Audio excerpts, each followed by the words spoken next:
Karibu sana ndugu yangu na rafiki yangu, karibu sana kwenye chaneli yetu. Tuendelee kujifunza, kutanua ubongo, tuendelee kupata mambo mapya kila siku. Kama wewe ni mtu mwenye elimu au unamfahamu mtu aliyesoma sana lakini bado anahangaika kimaisha, basi video hii ni kwa ajili yako. Leo tunataka tuzungumze ukweli ambao watu wengi hawapendi sana kusema wazi, ukweli ambao unaweza kukuumiza lakini baadaye unakupa uhuru wa kimaisha, lakini pia unaweza kukuokoa maisha yako ya baadaye. Kwa hiyo swali kuu letu ni kwa nini watu wengi waliopata elimu nzuri bado ni masikini? Au kwa nini cheti kinabaki kwenye draw lakini pia maisha yake hayaendi? Kwa hiyo kama uko tayari kusikia ukweli, kaa mpaka mwisho, na kabla hatujaanza bonyeza like, subscribe na comment neno niko tayari. Sababu ya kwanza, elimu tuliyojifunza haituandalii kuwa matajiri. Tunasema elimu tuliyojifunza haituandai kuwa matajiri. Ukweli wa kwanza mchungu ni huu hapa. Elimu nyingi tunazopata hazituandalii kuwa matajiri.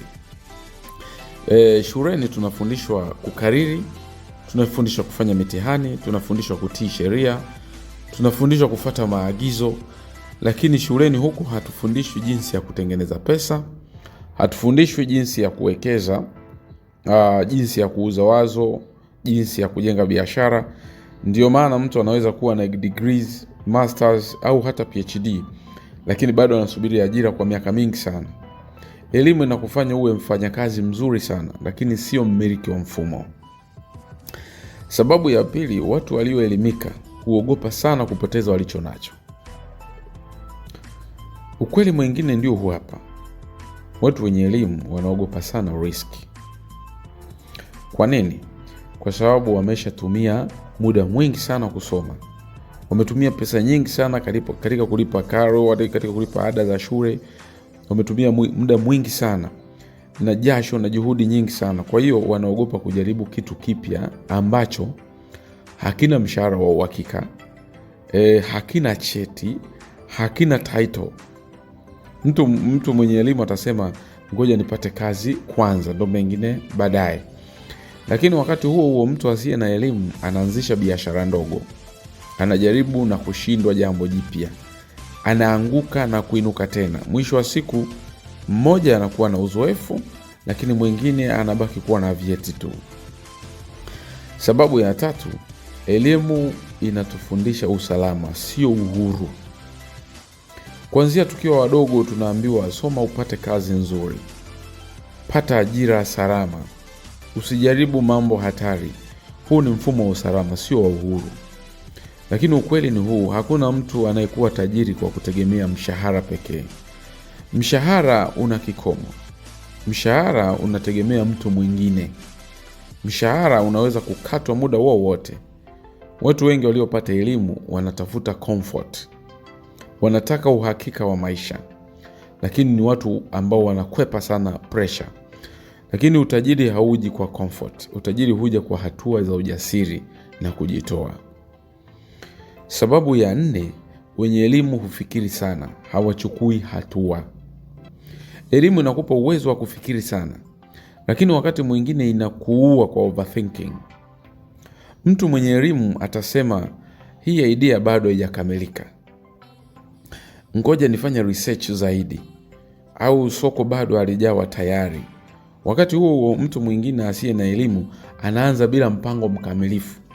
Ajui anapata atapata, yeye anaanza. Anajifunza njiani na mbele ya safari, lakini anarekebisha makosa wakati yuko bado kwenye njia. Kwa hiyo ukweli ni kwamba hatua ndogo leo ni bora kuliko mpango mkamilifu kesho. Watu wengi waliopata elimu hubaki maskini kwa sababu wanachelewa kuanza. Lakini sababu ya tano, elimu hufanya watu wajione wamefika. Cheti kinaweza kukudanganya sana. Kinaweza kukufanya uhisi wewe ni bora kuliko wengine. Kazi fulani haikufai. Biashara ndogo ni ya watu wa kawaida. Hii pride ndogo inaua fursa nyingi sana. Wakati mwingine fursa haiji na title. Fursa haiji na ofisi nzuri. Fursa haiji na mshahara mkubwa. lakini ndiyo fursa inayoweza kubadilisha maisha yako yote. Sababu ya 6, na sehemu ya 6 nataka nielezee kwa nini baadhi ya wenye elimu hufanikiwa. Hii sehemu nataka nieleze kwa nini baadhi, kwa sababu sio kwamba wote 100% wanachemka kwenye biashara au wanachemka kwenye ujasiriamali. Kuna 1% chache ambao watu wanajitoa na wanafanikiwa. Sasa kwa nini baadhi ya wenye elimu hufanikiwa?